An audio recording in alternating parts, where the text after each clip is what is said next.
Onofre Moreira, nasci em Sete Lagoas, no dia 29/2/1925, que completa 91 e 6 meses.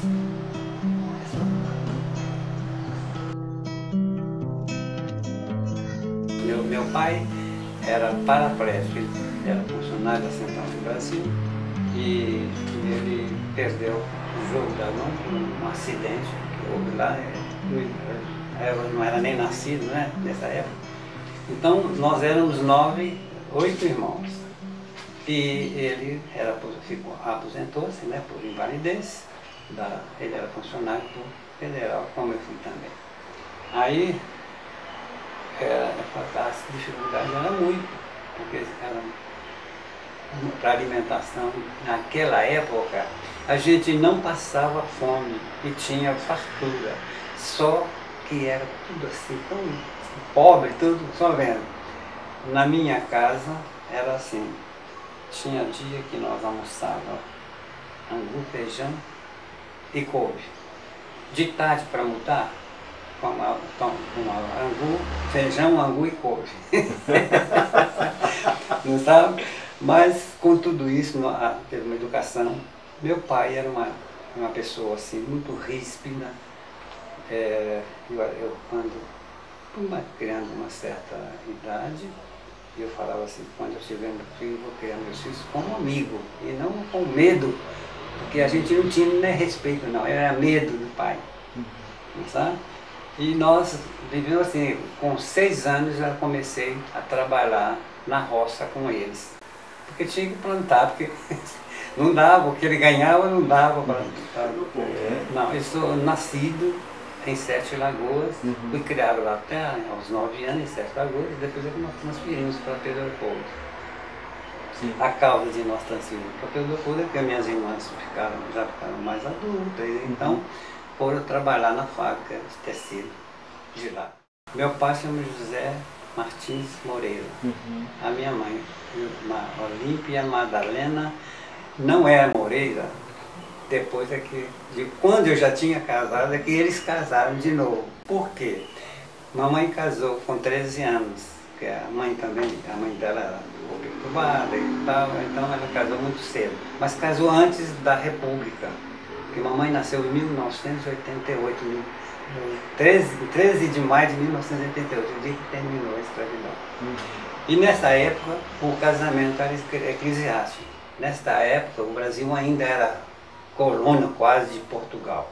Então tudo era a Igreja Católica que comandava. Então se você casasse na Igreja Católica, estava certo. Não tinha igreja, não tinha casamento civil, não. Era o casamento que eles diziam eclesiástico. Agora, mamãe casou-se muito cedo, né? E a criação, a luta dela não foi fácil. Ela fazia sabão para vender, fazia muito biscoito, que era uma candeira muito, então fazia muito, né? A mamãe é natural de Sete Lagoas mesmo, já papai é natural, mamãe é de Lafayette e papai é de Sete Lagoas. E vim de Pedro Leopoldo, quando nós fomos para lá, eu fui trabalhar até numa roça, horta, lá dentro da cidade, um português que tinha uma horta, então a gente ia para a escola de manhã, na parte da tarde a gente ia para lá. Ganhava nos dias de semana, que antigamente tinha aula, era na quinta-feira. Então ganhava 500 reais. Você nem sabe. Pode ter ideia quanto eu não posso. Posso atender? Pode, pode. É meu filho. Alô? Então tá bom. Tá ok. Deus te põe a benção. Não fixaram, mesmo em Pedro Leopoldo. Tanto o papai como a mamãe desencarnou lá em Pedro Leopoldo. Quando eu fiz 14 anos, eu vim embora aqui para Belo Horizonte, deixei minha família lá em Pedro Leopoldo e vim para aqui.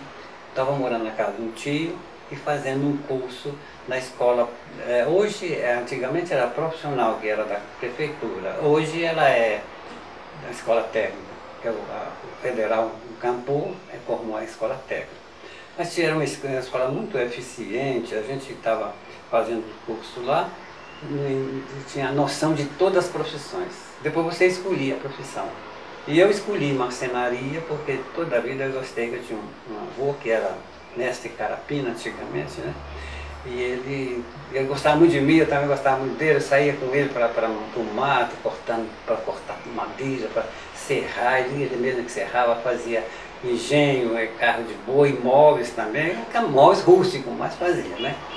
Então, aí eu preferi na escola formar como marceneiro. E depois de formado como marceneiro, fui trabalhar numa firma chamava Luso Brasileira, uma fábrica de móveis. Quando eu vim para aqui, eu estudava, eu fiz uma admissão, que antigamente a gente fazia, para você entrar para o ginásio, estudar no ginásio, você tem que fazer admissão, você fazia 4º ano, até 4º ano, né? Depois você teve que fazer ou 30 dias ou 1 ano de admissão para você ver se podia passar para frequentar o ginásio. Então eu vim e fiz, mas eu tinha uma certa dificuldade que eu tinha que fazer à noite, que eu tinha que trabalhar durante o dia. Eu morava na casa do meu tio, mas eu pagava eles, eles eram também condições paupérrimas, né? Então eu tinha que pagar ele a pensão, a convivência lá. Aí nesta época, eu realmente, desta época até casar, eu era católico. Isso, o papai era espírita. Mas era um espírito, assim como o espiritismo antigamente era assim muito, ainda muito ligado ao catolicismo. Já a mamãe ela era analfabeta, mamãe, e era muito assim, religiosa, muito católica, mas era fanática, porque não tinha conhecimento, né? Mas então a gente conduzia com mamãe. Ela e papai trabalhava com o Francisco Cândido Xavier, lá, porque quando nós mudamos para lá, o Chico já tinha o centro lá, São Luís Gonzaga. Então ele trabalhava com ele lá. E a mamãe era eu fiz uns tempos um curso para fazer secção cristã. Depois não foi porque eu tive que ir embora, nós viemos embora pelo aeroporto, não cheguei assim. Mas tinha que aprender para fazer. Antigamente, a religião católica, a missa era feita, era celebrada em latim. Então a gente tinha, que estava ajudando a missa, tinha que saber para dar resposta na hora certa, né? Das perguntas que o padre fazia. Então, eu estava fazendo curso isso, estava fazendo um curso de música também, mas eu interrompi tudo isso porque nós mudamos para pelo meu povo. Mas com relação à religião, eu toda a vida fui muito afeiçoado à religião católica, à religião espírita, não só porque o meu pai tinha uma dificuldade nas vistas, então eu fazia leitura para ele. Uhum. Eu tinha muita dificuldade entre eles dois, porque você sabe, ele era bravo e a mamãe era mais. A mamãe era muito brava, mas era mais condescendente com a gente. Então, mas ela não achava bom, né? Mas como ficava? Eu tinha que... Mas os dois, era pai, estava lá dentro de casa, então, aí assim, eu lia muito para ele. Mas eu lia, ele falava comigo, você é médium, tá. Um belo dia, esse rapaz que ia comigo lá para a igreja à tarde, nós íamos, para mim entrar em transamento com eles lá, né? Mas ainda não estava ainda ajudando a missa ainda não. Mas eu é que fazia, levar, chegava cedo, abria a igreja, porque o padre lá de Pedro Leopoldo chamava padre João Luiz Persiti. Era italiano, ou alemão, não sei o que era estrangeiro. E ele não gostava muito de rezar, não, ele gostava era da mecânica. Ele tinha uma jardineira, você sabe quem conhece o que é jardineira, né? Ele tinha uma jardineira e aquele trem velho, ele arrumou aquilo, tinha duas. Ia da cidade de Papagaio aqui, a Belo Horizonte. E ele quase não parava, porque aquele no meio do caminho, de sábios mandavam. Então quando chegava lá de tarde, ele estava lá todo sujo de graxa, mexendo na geladeira, na jardineira, porque tinha que viajar com elas tinham que viajar, fazer o penderável, né? Aí eles falavam, Padre João, está na hora, as donas já estão lá. Não, vai, reza vocês mesmo, reza vocês mesmo. E aí a gente ia, rezava o terço, porque todo dia tinha o terço. E não tinha missa de tarde. Antigamente a missa era só de manhã. Aí ele, nisso, eu tinha um colega, meu vizinho, chamava-se Joãozinho Barnabé, que era vizinho nosso, e nós dois vinhamos. Mas à noite nós voltávamos juntos também. Nós morávamos em Pedro na estrada que ia de Belo Horizonte para Sete Lagoas, que antigamente passava por lá. Aí, mas lá dentro era uma mata de eucalipto. E nessa mata de eucalipto, a gente tinha medo de passar lá, porque de noite a gente novo tem medo mesmo, né? Não tinha assim uma certa conhecimento. Aí ele foi embora e eu fiquei sem companhia para voltar. Para ir, mais cedo ia, tranquilo, mas para voltar não tinha. Então o que eu fazia? Eu falei para ele, ó, eu vou vir agora aqui só na segunda, quarta e sexta. Mas por quê? Não, eu vou aprofundar mais na música também e tal, né? Aí ficou por isso. Eu ia lá na segunda, quarta e sexta. Mas eu terminava a coisa lá e eu fechava a igreja. Eu fechava, mesmo que o padre tivesse que fechar, ele já sabia onde eu achava, pegava a chave, fechava. E ficava esperando o papai sair do centro, porque a rua onde o centro era em frente à igreja. Para sair, para vir, tinha que sair na frente da igreja. E eu ficava lá debaixo na torre, debaixo da torre, a torre era aberta por baixo. E eu ficava ali, e esperando dar 9 horas. Quando estava 9 horas, eu saía e acompanhando ele. Às vezes eu nem chegava perto dele, porque ele era bravo demais. Mas tinha hora que eu chegava e até ele me perguntava qualquer coisa, você está até essa hora na rua? Que era 9 horas, 9 e pouco, né? Aí, mas teve um belo dia lá que deu uma tempestade, de uma hora para outra, e eu não consegui, porque ficar debaixo da torre, ela molhava tudo, e um vento horrível, pedra e a chuva caindo também. Quando eu quis atravessar a rua para entrar no bar de frente para proteger, fecharam o bar, tudo ali, e eu fiquei no meio da rua sem saber o que fazer. Então segui a rua São Sebastião, e onde ia dar a terceira casa era onde era o centro. Eu sabia que o papai estava lá, né? Mas era pecado ir no centro, né? Era pecado ir no centro. Então, mas eu vou ficar aqui debaixo dessa chuva, a pedra batendo nas costas da gente. Eu entrei lá, era o seguinte, a rua São Sebastião assim, a gente tinha uma entrada e um beco, a entrada do centro do salão era nos fundos, lá nos fundos. Então, nesse tempo não tinha, o salão era bem grande, mas estava único, quase ninguém também não viu por causa do barulho que estava. Eu entrei e fiquei lá atrás, no fundo, escondido. Nisso, estava terminando a reunião, um guia lá recebeu uma entidade, porque o papai trabalhava, Chico Xavier assim, no centro da mesa, papai de um lado, o irmão dele do outro, a irmã e um chefe do Chico lá da fazenda dele na outra cabeceira, e mais 3 metros de frente, que ficava de costa para assistência. Também não tinha assistência, a assistência que tinha lá muito era espírito, porque assistência. Aí eles falando, ele incorporou dizendo que o espírito poderia perfeitamente assumir um corpo para qualquer, como é que ele falou um termo, que era para estar ali perto daquele médium. E ele falou assim, eu entendi assim, mais ou menos, mas com aquilo na cabeça. Mas a partir desse dia eu não mais vi o cão.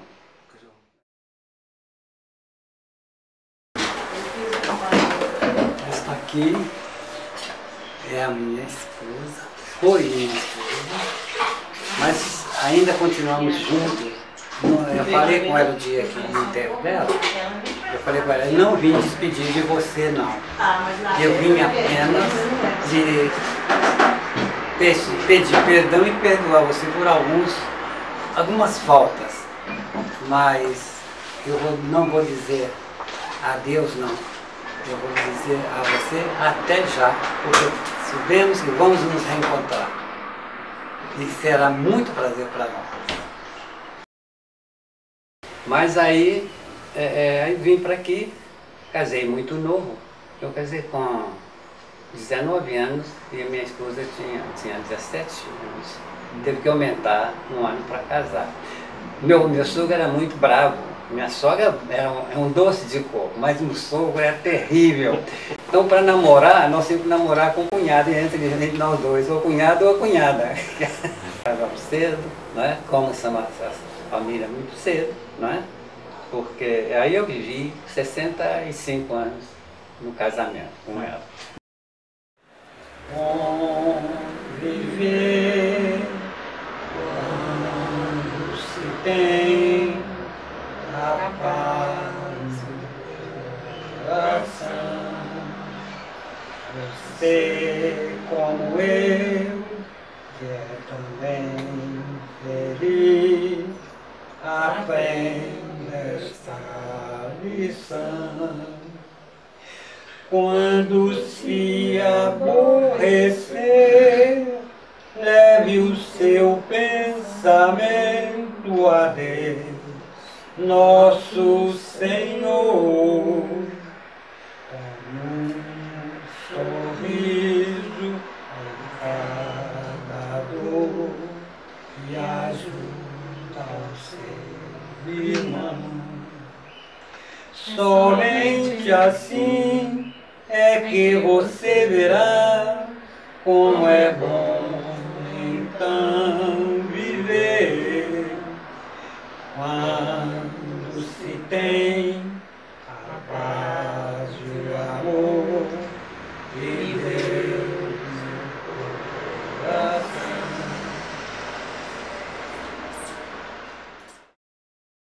Nós conhecemos e casamos um ano e pouco, porque eu morava na Avenida Amazonas, 10.888, esquinas com Bias Fortes. Não tinha aquele viaduto não, eles falavam naquele viaduto, mas não tinha não. E a oficina que eu trabalhava na rua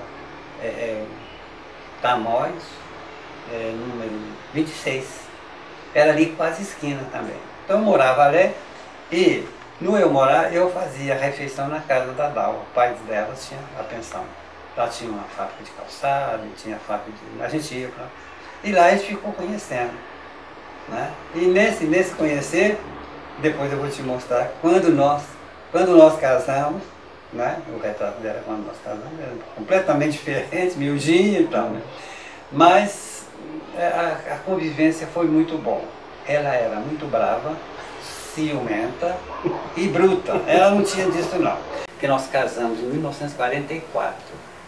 Todo domingo tinha que ir à missa. Nós morávamos, quando nós estávamos, porque eu vim para Belo Horizonte, depois eu fiz um concurso e passei lá em 7 de agosto para trabalhar na Central do Brasil. Então mudei para lá, fiquei lá de 1953 até 59. Aí pedi transferência para Belo Horizonte, porque o meu filho já estava começando a chegar numa idade que eu falei, olha, eu mais dava conversão para vamos levar para um lugar maior, porque Sete Lagoas era muito pequenininho, era roça mesmo. A gente gastava 4 horas de vir de lá aqui. Então, nós mudamos, eu pedi a transferência, veio, eu fui para o outro, para trabalhar no departamento de engenharia mecânica, que repara essas dieselétricas, essas máquinas, né? E primeiro era Maria Fumaça, depois passou para dieselétrica e tal. E aí, nesse intervalo, eu criei minha família toda no Capão. Mas eles iam conosco todo domingo, tinha que ir à missa lá na igreja do Horto, Bom Jesus do Horto. Então nós íamos, nós entrávamos, eu e Marcelo, nós entrávamos. Mas os pais dela eram espíritas. Como eu tinha a pretensão de criar meus filhos como amigo, e eles são até hoje muito amigos mesmo, então nós sentávamos às vezes para tarde, eu morava pertinho da piscina, saía de lá, tomava banho, tentava com eles para jantar, às vezes nós sentávamos 5, 6 horas, 5 e meia, levantava da mesa 10 horas ou mais, conversando com eles, era assuntos deles que nós participávamos e assuntos de nós que eles participavam, todos com muito respeito, né? Mas muito amigos mesmo. E como foi um belo dia, nós só entramos. Nós entramos para a igreja e eles ficavam sempre lá fora um pouquinho. Não, não vou entrar agora não. A gente ia mais cedo porque a preferência era achar lugar, porque assistir missa em pé é horrível. Aí eu sentava, nós sentávamos, esperava, começava a missa. Bom, um belo dia lá eu tive necessidade de sair para ir procurar um banheiro, fazer xixi. Aí saí, no meio da missa eles estavam lá fora. Aí eu nunca fui assim de brigar com os filhos, não, eu conversava e tudo. Aí fiquei calado, só passei lá, vi, eles viram que eu vi, essa mais velha já estava com namoradinha, negócio de escola, né? Aí eu vi, então, tinha umas barraquinhas que estavam lá, não estava funcionando nessa época, mas eles estavam lá, então na igreja, ali no claro mesmo, todos os quatro lá. Aí eu entrei, tá, para mim, estava dizendo, não, vamos embora para casa, não falei nada.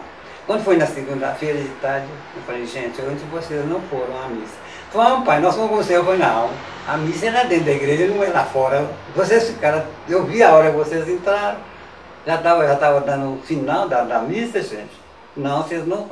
Aí eles falaram comigo assim, ô pai, o padre lá fica falando, nós não gostamos muito dele não, porque ele fica falando da vida dos outros, vamos procurar outra religião. Eu falei, então vamos ser espíritas, vamos estudar o espiritismo, né? Nisso a minha sogra e meu sogro acolheu muito bem, porque eles já tinham um certo, eles não era, também era, não era assim aquela coisa, não. Nisso eu falei com eles, tinha um centro lá perto, que o moço tomava conta de uma bomba de água artesiana que mandava para a oficina, e ele tinha um centro. Só que com o tempo, hoje eu sei que realmente ele não seguiu com o centro. Mas aí nós fomos para lá. Aí ele ficou muito satisfeito, me colocou na mesa no primeiro dia que eu cheguei. Porque antigamente as coisas eram muito mais democráticas do que é hoje. O espiritismo cresceu muito, mas evoluiu muito dentro da vaidade, dentro da superioridade do saber. Isso depois nós vamos falar. Logo que me pôs na mesa, segundo o relato da minha esposa e do presidente lá, ele era surdo, ele conversava com os espíritos, mas não conversava a gente, ele não entendia. Aí quando eu incorporei com uma entidade estrangeira, eu nem sabia nada disso, né? Mas tinha lá uma pessoa que tinha conhecimento de alemão, ele era neto de alemão e tal, mas os pais dele tinham convívio, ele tinha mais ou menos conhecimento e falou comigo, já não era novo não. Aí ele que falou que era um alemão. Mas nunca mais ele seguia depois veio os velhos, Victor, e foi até que a gente desenvolveu. Mas aí acabou, o centro lá acabou. Bezerra de Menezes, lá na Nova Vista. Aquele centro estava acabando. E o senhor que estava lá, ele teve uns certos problemas da vida dele e tal, e ele estava abandonando o centro. Ele também era lá de Sete Lagoas. Mas a gente foi conhecer, foi lá também. Aí tal, conversando e tal, fica aí, senhor, porque aí eu sou com a família. E nós reanimamos o centro. Nesta época eu estava comprando uma casa lá no bairro Nações Unidas. Eram as casas populares, mas eram muito boas as casas e tal. Como eu tinha um vencimento assim, bem razoável, o vencimento dos ferroviários aí era para pagar 128, 18 anos, 128 reais. Vai chamar o telefone. Deixa, não pode atender. 46.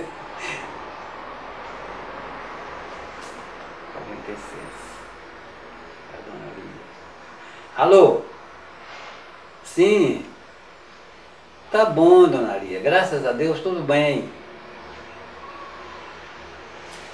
Ó, eu estou ocupado. E hoje talvez não vai dar para me falar. A partir de 8 horas, doutor, viu? Então, também para a senhora, e desejo as suas melhoras. Ó, gripe é enfermidade de gente rica, viu? toma um chazinho que isso passa, viu? Tá ok. Também para a senhora. Tchau. Nossa, eu sinto muito frio, porque aqui é frio, tá vendo? Aqui eu até queria abrir para vocês, né? Não. Porque aqui fica fechado, os outros ficam abertos, mas aqui é um entrampó, com 2 horas que você limpa, tá tudo cheio de pó preto do asfalto. Não sabe que o movimento aqui você vê. Hoje, no dia de sábado, não é tanto, mas dia de semana é pior. Porque a vibração da palavra, porque Deus não ouve a palavra, mas Ele ouve o nosso sentimento. Porque o Cristo nos falou, quando tiver de orar, entre para o seu quarto e ore em silêncio para que Deus te ouça. Só que a interpretação disto é que a pessoa entra dentro do quarto, mas não é o quarto de maga e massa, não, é o coração. Você entra para dentro de você, faz uma reflexão e ora para Deus. Mas falando com Ele, né? A gente nota, você nota que para orar, hoje em dia a pessoa não sabe nem orar. Tem muitos que não sabem. Às vezes a gente está numa coisa que pede a pessoa vai orar no Pai Nosso e faz maquinalmente. E não é isso. A prece, a oração, você tem que conversar com Deus, gente. E para você conversar com Deus, você tem que primeiro preparar. E nessa preparação você tem que fazer uma limpeza mentalmente, né? Mas as pessoas hoje fazem maquinalmente. Seja onde for, falando com Ele, com calma. A gente tem que descer a humildade, buscar na humildade para a gente poder entrar em sintonia. Você nem calcula a dificuldade que tem uma direção de uma mesa. Porque o espiritismo é igual música, você nunca que aprende. Você nunca quer um músico completo, porque está mudando todo dia, está evoluindo, não é? Mas eu tive que afastar de lá, porque compramos essa casa na Nações Unidas, e lá os ônibus que iam para lá, que antigamente era muito difícil o transporte. Então o transporte lá de Sabará, aí nós tínhamos que pegar o ônibus de Sabará, porque a reunião lá terminava 9h30, quase 10 horas. E o ônibus último que tinha para Nações Unidas era 9h30, que passava lá embaixo no Instituto Agronômico. Mas tinha que sair antes da reunião. Como a gente tinha uma certa responsabilidade, não podia. Então eu pedia, cedia o lugar para outra pessoa. Depois o centro também continuou, hoje até uma boa organização lá. Aí a gente foi lá para Nações Unidas. Lá na Nações Unidas, estava difícil para a gente vir para a reunião. Então, olha, mas nós não vamos poder abandonar, não, vamos fazer o culto cristão no Evangelho no lar. Nós já fizemos, vamos fazer, vamos ampliar. Aí nós estávamos sempre fazendo. Teve uma época que nós estávamos fazendo um culto, né? E chegou, nós estávamos lá de pouco tempo, mas a gente já tinha um certo conhecimento, porque o lugar lá era pequeno, e a gente foi mudando primeiro, foi tomando conhecimento. Aí chegou um senhor com uma criança, mais ou menos uns 6 anos, magro, amarelo, e não estava bom mesmo. Aí chegou lá na hora do culto. E na hora do culto, o culto não tem passe não, mas como nossa pediu que estava com... aí eu falei com ela, vamos paralisar o culto, depois nós damos prosseguimento, e aí nós vamos fazer o seguinte, vamos ver o que está acontecendo com o menino. Mas quando eu peguei na mão do menino, a orientação foi que ele estava com vento caído passado e aguamento passado. E isso mata mesmo, porque caía uma anemia tamanho e o menino já estava bem ruim. Então eu falei com os pais dele assim, foi bom só trazer, porque nós vamos dar um jeito aí. Aí falei com a Elma, concentra. A Elma, toda a vida, trabalhou com o pai Tobias. O kardecismo não aceita trabalhar com preto velho. O que eu acho grave do kardecismo é isso. Essa coisa, porque um preto velho, ele pode ser um espírito de escola, não sabe? Mas pela humildade, nos ensinando a humildade, ele vem como preto velho. Naquele lugar eu fui lá ajudar, porque eu fui trabalhar com esse, o William, e ele estava ajudando lá a fazer os alicerces. Então eu ajudei, fui para lá, ia para lá depois de sábado, depois do almoço e tal, e ajudava lá. Não sabe? Mas não era espírito, certo? Mas acontece que é muito antigo. Mas era só um pedaço pequeno. Você sabe ali onde tem aquelas escadas que sobem para aquele fundo? Ali não tinha aquilo, só dali para fora. E, então tinha a cozinha. Nós tínhamos lá todo sábado, juntava o pessoal, o pessoal de lá mesmo, as donas e os homens, tudo. E todo sábado ia para lá cortar verdura, picar verdura, arrumar para fazer a sopa para domingo. Não sabe? A dona Malvina, você conhece ela? Ela perdeu o esposo domingo passado, sim, foi enterrado. Uma pessoa muito trabalhadora. Não conhece não porque ela mexe mais com a Elma na costura, porque a Elma mexe muito, a Elma que toma conta da costura do Antônio Loreto Flor, aquela parte social. Viveu muito ali. E eu tinha assim, muito, a reunião, eu tinha uma reunião segunda, quarta e sexta cheia como estava atualmente. A reunião de desenvolvimento não era fechada até certo ponto, era aberta. Agora, de certos pontos, era fechado. Como que eu fazia? Eu fazia uma semicorrente daqueles médios que apareciam, uma semicorrente, não punha na mesa, mas punha em volta, e na corrente na frente, 2 ou 3 cadeiras, assim, mais ou menos. Era muita gente foi muita gente que desenvolveu lá, assim, desta forma. Então, mas aí a gente ia dando um trabalho para ler um evangelho e tal, pedia para a pessoa dissertar, falar sobre o evangelho, sobre os livros do Espírito e outros livros. Então, a gente, depois que aquelas pessoas, notava que aquelas pessoas estavam, aí a gente põe na mesa. Por que o médium de sustentação? Porque o médium de sustentação ele não incorpora, mas ele tem uma força enorme de segurar a corrente dos médios que estão ali em desenvolvimento. O kardecismo está sendo muito vaidoso. Por que é preciso um médium? Você chegou numa condições, porque estudou, é intelectual, estudou, e os outros? Não estudou, mas por que você estudou? Para ajudar eles. É para você descer do pedestal da sabedoria, sem a vaidade, deixando a vaidade lá em cima, e procurar aqueles que estão necessitados. Atualmente, nós precisamos muito de médiums. E esse negócio de ficar 10 anos esperando para desenvolver, meu filho, já está prejudicando muito o movimento da evolução da espiritualidade. Porque o espírita precisa trabalhar mais em favor do espírito atualmente. Porque o espiritismo é cristão. E se você é um espírita e não ser cristão, tem pouco valor. Sem voz nada junto de nós. Ele falou, ide. É a Elma, está chegando. 91 e 6 meses, né? 6 meses. Não fica contando os meses, não. Aí vai fazer 92, pronto, né? Esses meses aí vai deixando, que vai passando rápido. Né? Mas ele tá passando rápido. Nossa, mesmo, tá, né? tá mesmo. Aí a gente quis fazer uma festa para ele nos 90 anos, ele não deixou de jeito nenhum. Não. Eu gosto muito da manifestação família, interior. A família queria. Se você tem amizade, a gente, se é a família, faz uma prece, é coisa muito melhor do que às vezes a gente fica mal satisfeito, a pessoa também fica mal satisfeita, não é isso, meu amigo? Não, eu prefiro assim, assim que a pessoa manifeste de uma forma que a gente sente, mas não vê, né? Então, não fazer festa. Estavam os irmãos combinando lá na roça. E eu estava lá na parte, eu tenho lá um porão, que eu fico lá sempre, que é onde eu atendo as pessoas, né? E nós geralmente a reunião lá.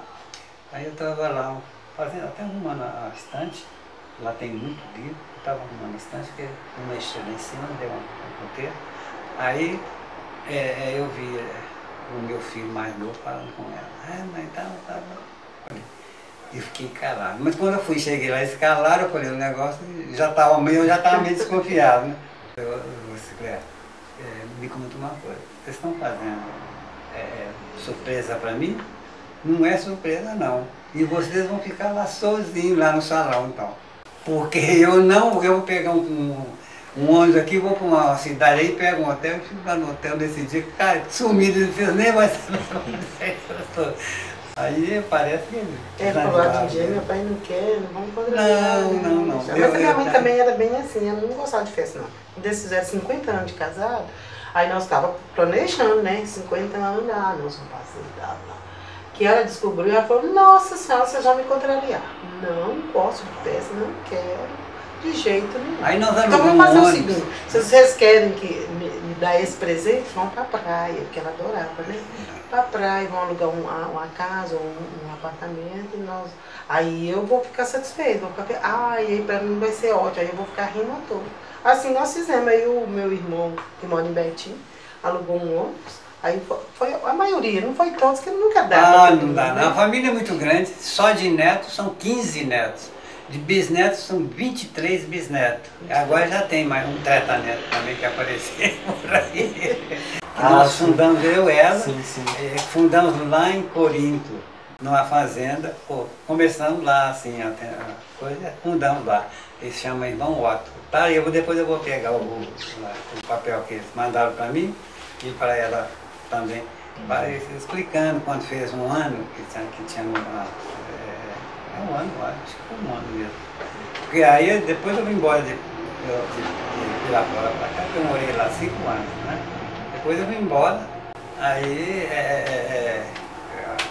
eles continuaram lá, transferiram da fazenda para dentro de Corinto, e lá estava o Centro Otto, o Irmão Otto.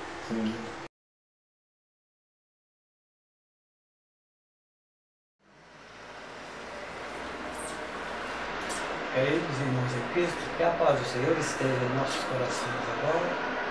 Senhor, estamos pedindo a vossa proteção para que possamos realizar o culto cristão do Evangelho do Lar, e que pedimos a vossa luz, nos iluminando para que possamos aprender mais um pouco das vossas leis e nos dando força para que possamos resgatar o erro com o bem, porque na maioria das vezes nós resgatamos o erro com o próprio erro. Como nós vimos, sempre quando há um crime, as pessoas é muito fácil nós amarmos nossos entes queridos.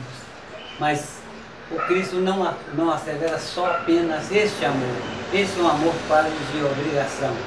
Mas o amor importante é amar aqueles que nos ferem. Então este é que há a importância de compreendermos esta questão de podermos prosseguir a nossa jornada evolutiva espiritual, mesmo diante desta corrente de pensamento contrário. Isto nos faz, com humildade, perdoar, porque senão não julgueis para não serem julgados. Isto é uma grande importância de compreender desta forma, porque nós vamos também buscar na humildade a condição de perdoar. Porque perdoar é a pedra angular para que possamos amar. Sem o perdão nós não amamos. E se não amarmos, nós não vamos até Deus, porque Deus é amor. Isso aqui fui eu mesmo que fiz. Isso é uma figa, né? Isso aqui foi eu mesmo que fiz. Esse daqui foi uma dádiva lá de Pirapora que fizeram. Aqui também foi eu que fiz. Isso é feito de torno, né? Isso aqui é farinheira. Ah, farinha? É farinheira. A gente não está guardando farinha nela porque é farinheira. Isso aqui é para, a gente conserva ela ligada para um aroma, como se fosse um defumador. Não é um defumador, mas é como se fosse. Porque o ambiente é muito importante, você preparar um ambiente externo para que seu ambiente interno seja recebe, né? Então eu plantei ele e ele fica aqui. Mas não deu não, mas não vai dar também não, porque está assim muito coisa. Mas está bonito, né? E o verde para mim é a natureza, porque eu quando vejo na natureza assim, eu vejo Deus também, porque Deus é na natureza. Esse é aquele que eu mostrei naquela fotografia no colo nosso. Quando nós fizemos 25 anos de casado. Santo Onofre. Conhece? Você também não conhece não, né? Santo Onofre foi o juiz de direito que eu te falei, lá de coisa, que mandou fazer. Mandou fazer uma imagem de Nossa Senhora da Conceição num só tronco. Essa aqui também é só num tronco. Santo Onofre, ele está nu. É o único santo nu que está. Ele foi dando as coisas, passou um necessitado com muito frio, tirou a roupa e deu. O pelo veio e cobriu a coisa. Alguma coisa que tem aqui é mesmo lá. Mas isso é feito a canivete. Diz que esse rapaz do sangue nem lê que faz isso. Essa madeira é cedro. Mas eu conservo isto mais como valor estimativo. Porque nós sabemos que Nossa Senhora é nossa mãe também, né? Que foi mãe do Cristo, e nós somos irmãos, né? Então a gente sabe que eu tenho muita, assim, confiança com a Nossa Senhora, sabe? Ela, antes de eu ser espírita, eu tinha, assim, muita devoção com ela, e ela me ajudou muito também, né? E ainda continua ajudando de outras formas que a gente não denomina como era antigamente, né? Aqui é a cama, era de casal, tirava de casal, puseram a ser solteiro, de vez em quando eu caio aqui.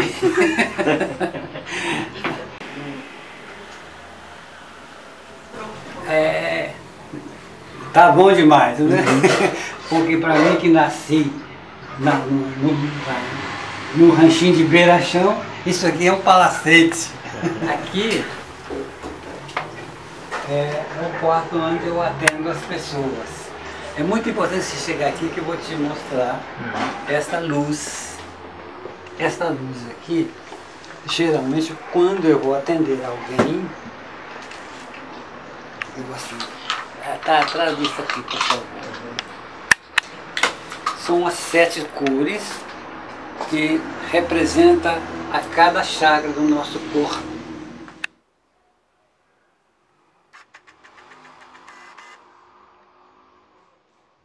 Esta caixa de ferramenta, aqui são as ferramentas de entalhe ou escultura. Elas estão aí, são 70 por mão.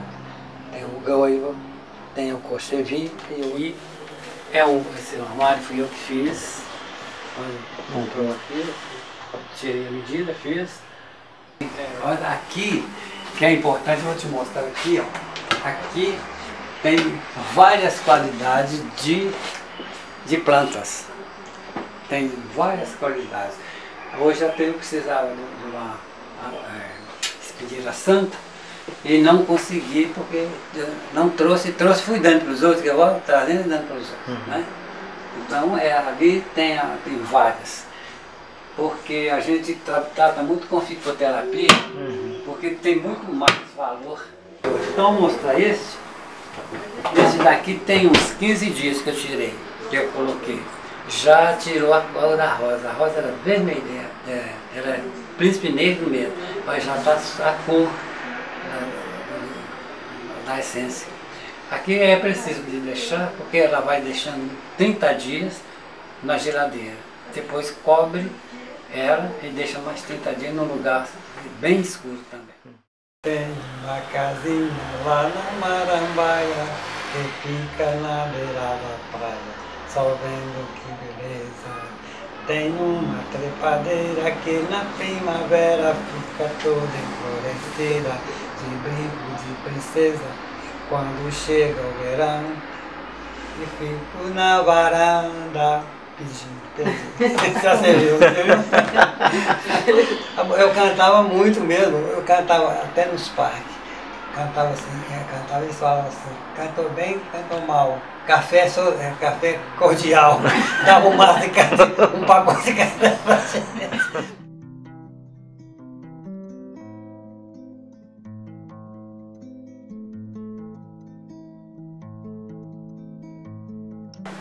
E você também senta, você vai ficar cansado. Não, vou sentar aqui.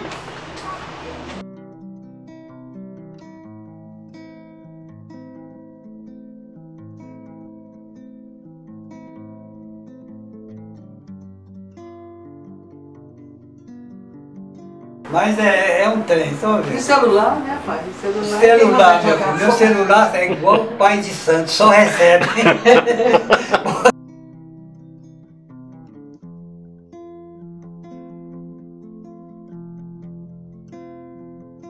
Cabeça minha, meu filho, esquece até de que já almoçou.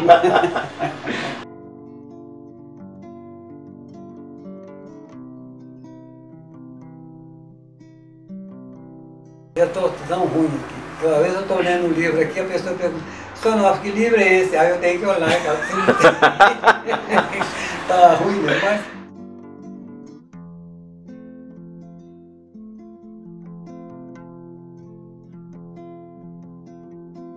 às vezes toca fita, essas coisas, né? Não fita não, é CD, né? Esse. Mas eu não sei nem como ligar ele. Ele tá aí, tem mais dos 3 anos que ele me deu esse rádio. Eu não sei ligar ele não. Agora outro dia que eu cheguei, eu achei, mas não é possível. Liguei ele aí e fui cutucando.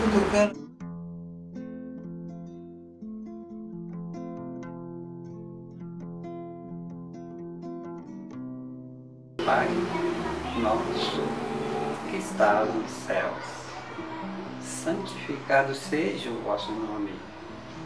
Venha a nós o vosso reino e seja feita a vossa vontade, assim na terra como no espaço. O pão nosso de cada dia dai-nos hoje, perdoa nossas ofensas, assim como nós propusemos perdoar aqueles que nos tenham ofendido. Não nos deixes cair em tentações, mas livra-nos, Senhor, de todos os males, pois vós és o reino, o poder e a glória para todos sempre.